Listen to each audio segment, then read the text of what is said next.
Managing a hotel was more than just a job for me, it was my entire world. I'm Grace, and this hotel was my sanctuary until he walked in. He was impossible to overlook. A young man in a suit that screamed wealth, his attention fixed on an extravagant phone. When he checked in, his smile was so disarming it could knock you off your feet. "Good evening, I'm Ethan," he said, his voice smooth as silk. "I'm here for a couple of nights. Anything interesting happening around here?" I found myself smiling back, a bit taken aback by his charm. "Well, Ethan, the city's full of surprises. It all depends on what you're looking for," I replied, handing him his key. Our conversation was brief, but there was a spark. Maybe it was his curiosity or the way he genuinely seemed to care when I spoke. He didn't stay long, but when he checked out, he left a note. "Enjoyed our talk. Care to continue it over dinner?" I hesitated, not accustomed to mixing work with my personal life, but something about him intrigued me. We met at a local restaurant, a cozy spot where the lively chatter and clinking glasses created a bubble of warmth and escape from the outside world. "You really have this place dialed in, don't you, Grace?" he said with a smile as we settled in. I laughed, feeling surprisingly comfortable. "Guess you could say I've had some practice." Dinner flew by as we talked about everything and nothing. Ethan was an open book, or so it seemed, sharing stories of his travels and investments. When the conversation turned to me, I found myself opening up more than usual, sharing about losing my parents and how it had been just Maya and me against the world since I was 21. "That's a heavy load to carry, Grace. You must be incredibly strong," he said, his eyes reflecting admiration and something else I couldn't quite place. I shrugged off the compliment. "We all play the hand we're dealt, right? Maya has been my priority. Our parents left us a little something, and I've been careful with it, making it grow bit by bit." He nodded, his expression thoughtful. "That's impressive. You've got a good head on your shoulders." As the night wore on, I realized I hadn't laughed this much in a long time. Yet whenever I tried to learn more about him and his family, he skillfully changed the subject. "My folks and I don't see eye to eye. Let's just say they have their ideas about life, and I have mine," he said, a shadow crossing his face. I didn't press further. We all have our stories and scars. As the evening drew to a close, I found myself wishing it wouldn't end. There was something about Ethan that made me feel alive in a way I hadn't in years.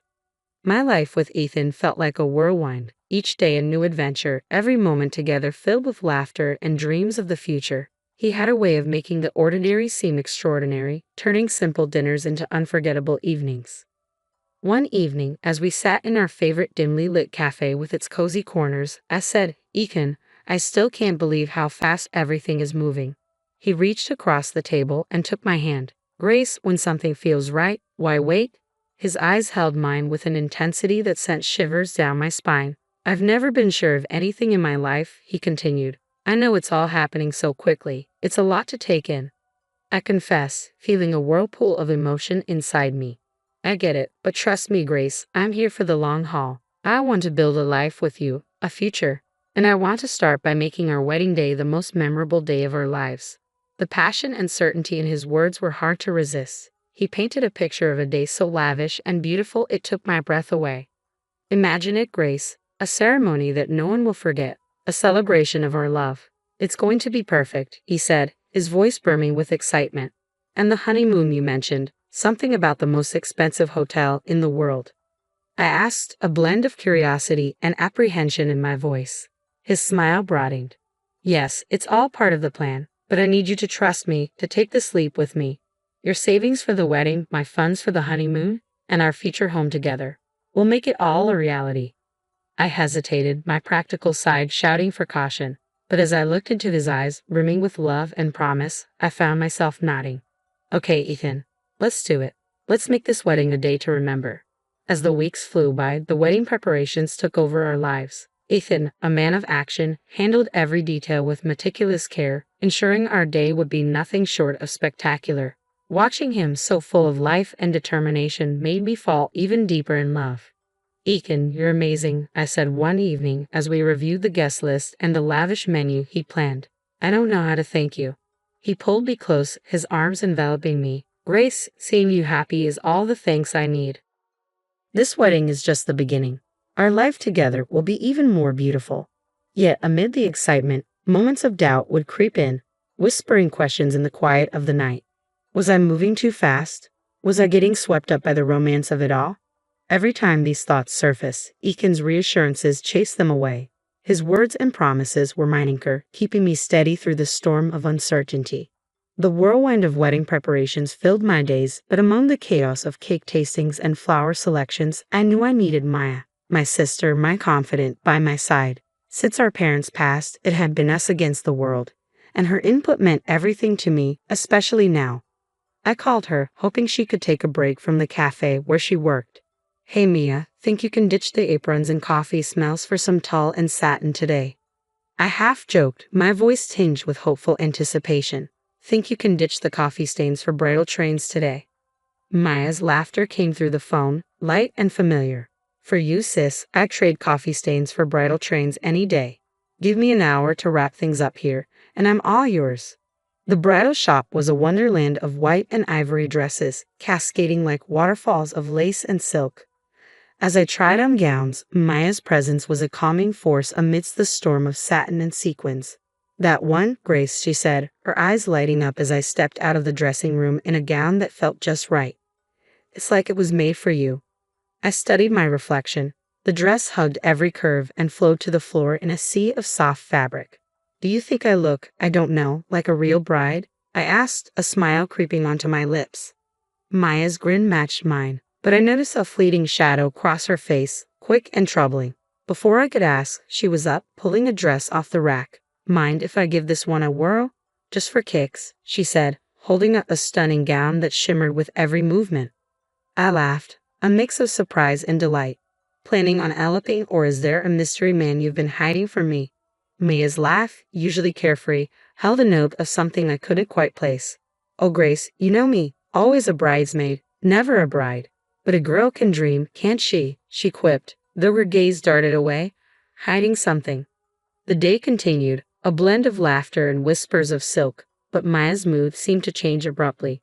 Her usual bubbly demeanor was marred by moments of distraction. Everything okay, Mia? You seem a bit off today, I asked gently, concern threading through my words. She waved off my concern with a dismissive gesture. It's nothing, really, just cafe chaos, you know how it gets, she assured me, but her forced smile didn't quite reach her eyes. As we left the bridal shop, the weight of her unspoken secrets seemed to hang between us, an unspoken tension that neither of us could quite navigate. I want to believe Maya's behavior was just pre-wedding stress or maybe a spat with a troublesome customer, but a nagging feeling in my gut told me it was something more. That night, as I lay in bed, the excitement of finding the perfect dress was overshadowed by the puzzle that was Maya's behavior. She had always been an open book to me, yet now there were pages I couldn't read, words hidden just out of sight. With the wedding day approaching, the joy I should have been feeling was tainted by a worry I couldn't shake. Maya and I had faced everything together, but now it felt like a growing gap was forming, filled with secrets and unasked questions. Little did I know, the answers to those questions were about to turn my world upside down. It was a day like any other, or so I thought, until Ethan left his phone buzzing and forgotten on the kitchen counter. As I tidied up the apartment, the constant notifications from his phone became a persistent reminder that something was amiss. The lack of a password was surprising, but nothing compared to the shock that awaited me inside the messages. The exchange between Ethan and Maya was a punch to the gut, each word a betrayal that tore through my heart.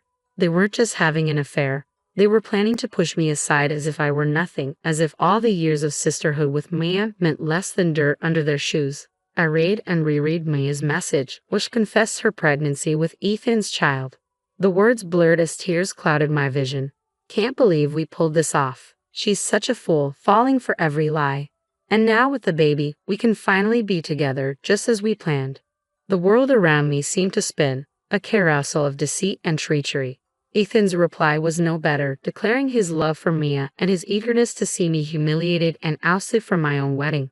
She's just a knave cash cow. Can't wait to get rid of her and start our real life together. This wedding will be perfect thanks to her money.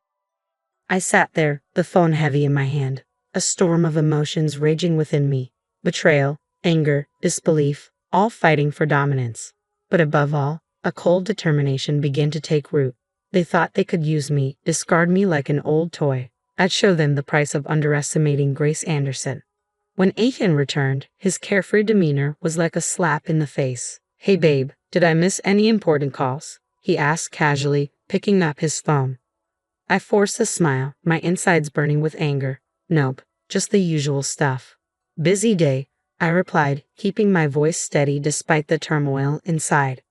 Ethan flashed that charming smile, the one I now knew was nothing but a facade. But nothing's more important than coming back to you, he said, leaning in for a kiss. I had to restrain myself from recoiling. From that moment on, I played the part of the oblivious fiancé to perfection. I smiled, nodded, and went along with the wedding plans, all while secretly plotting my revenge. Behind the scenes, I meticulously planned my retaliation against the two people who had betrayed me in the worst possible way. Each passing day was a test of my will, a balancing act between maintaining the facade I had to uphold and the fury that burned within me. I wouldn't let them see me falter. I'd bide my time, and when the moment was right, they'd discover the true cost of their treachery. Every night as I lay in bed, the image of Ethan and Maya's deceitful faces was etched into my mind. I made a silent vow that they would pay for what they had done, and their twisted game would be their undoing. I was no longer just the jilted fiancé, I was the architect of their downfall. My revenge would be meticulous, calculated, and oh so sweet. The days leading up to the wedding felt surreal. On the surface, everything seemed perfect. The flowers, the guest list, the dress. But beneath the facade of perfection, a storm brewed, a tempest of anger and betrayal that I kept tightly contained. Ethan remained blissfully unaware of the storm he was about to sail into. Grace, everything's coming together so beautifully.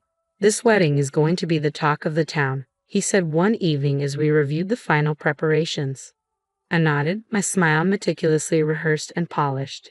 Yes, it's going to be a day to remember, I replied, infusing my words with a layer of meaning that Ethan couldn't possibly grasp. Facing Mia was harder. The sister I had loved and protected now seemed like a stranger. Each of her words and gestures was a constant reminder of her betrayal. Yet I kept my mask firmly in place, maintaining the facade of a loving sister blissfully unaware of the knife she had plunged into my back. Grace, you're handling everything so well. I don't know how you do it, Maya said one day as we finalized the seating arrangements. I looked at her, the sister I thought I knew, and forced a laugh. Oh, Mia, you know me, always had a knack for organizing chaos, I said, the irony of the statement not lost on me.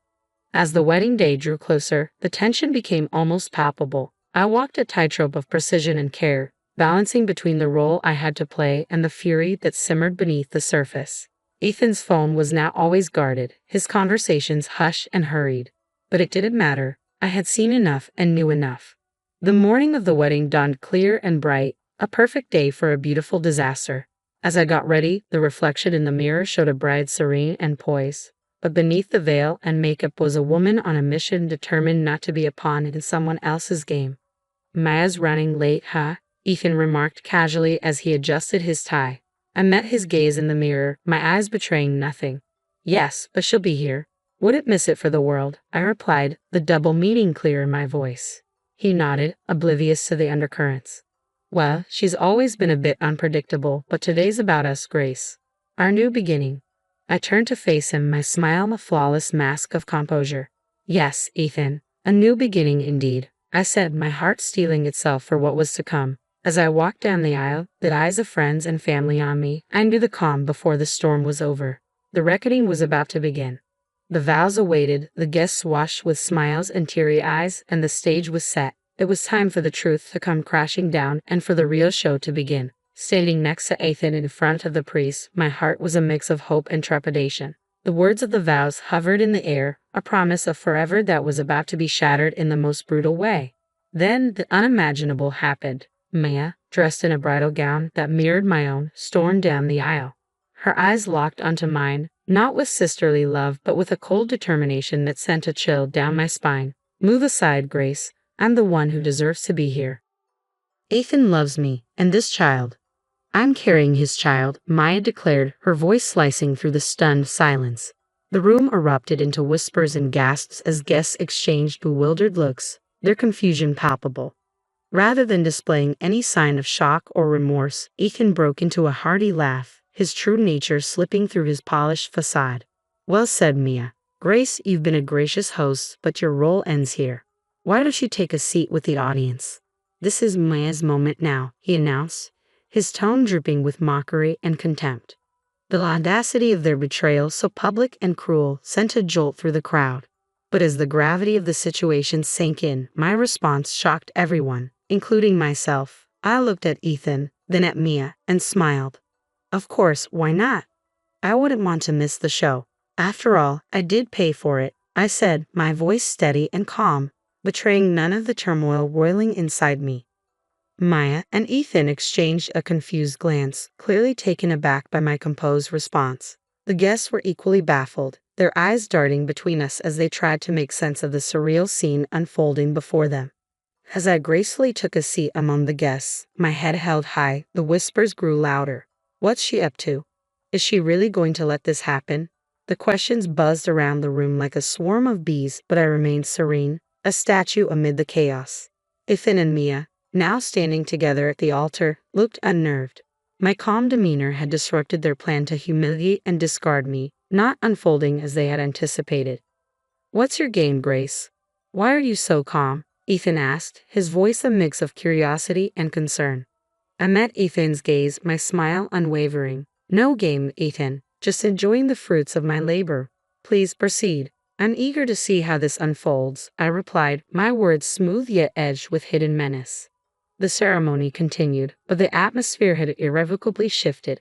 Guests observed with a mix of shock and anticipation, unsure if they were witnessing a wedding or the prelude to a dramatic reckoning. As Maya and Ethan exchanged vows, their words felt hollow, a mockery of the sacred promises they were supposed to represent. Surrounded by friends and family struggling to grasp the spectacle before them, I knew this was just the beginning. The real show was yet to come, and Maya and Ethan, in their arrogance and deceit, had unwittingly secured front row seats to their own downfall. As the priest asked if anyone objected, the doors burst open. A woman, older and wearier than either Ethan or Mia, stormed in, her eyes blazing with fury. "Stop this wedding right now," she demanded, her voice slicing through the silence like a knife. Ethan's face turned ashen, his eyes widening in shock. "Catherine, what are you doing here?" he stammered, his facade of the perfect groom slipping away. Catherine, Ethan's legal wife, as I had discovered, marched up to the altar. "I'm here to stop you from making a bigger fool of yourself and these people." "Grace, you deserve to know the truth," she said, casting a sympathetic look my way. The room buzzed with murmurs, the scandal unfolding before them more riveting than any soap opera. Maya clutched her stomach, her face a mask of shock and fear.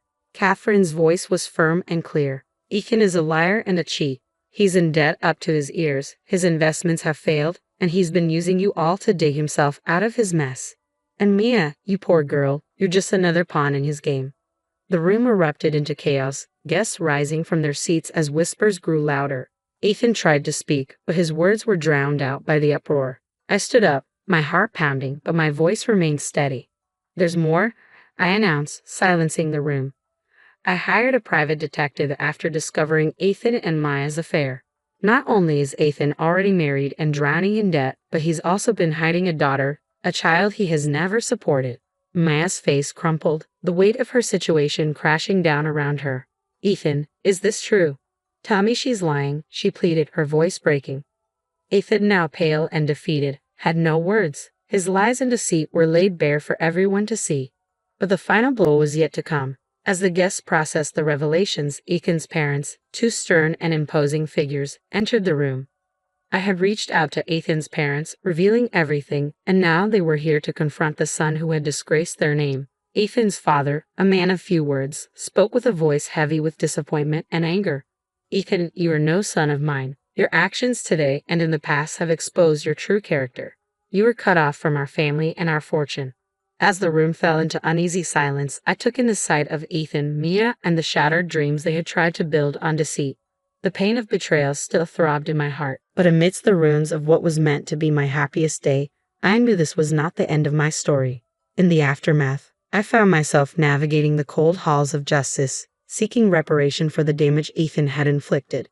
The courtroom felt like a different world, where my pain and humiliation were reduced to legal jargon and paperwork. "Ethan, you haven't just broken a promise, you've shattered trust and exploited generosity. You owe me more than an apology." You owe me compensation for turning my life upside down, and declared firmly, my voice echoing in the quiet courtroom. The judge's gavel sounded like thunder in the tense silence. The court finds in favor of the plaintiff. The defendant is hereby ordered to pay $50,000 in damages for the distress and financial loss caused, he declared, his words a balm to my wounded spirit. As I walked out of the courtroom, the burden of the past months felt lighter. Justice had been served, but the road to healing was just beginning. Ethan's troubles didn't end with me. Catherine, his legal wife, driven by hurt and fury, launched her own legal battle, demanding compensation for his infidelity and neglect of their child. The once suave and competent man was now ensnared in a web of his own making, his lies and deceit finally catching up with him.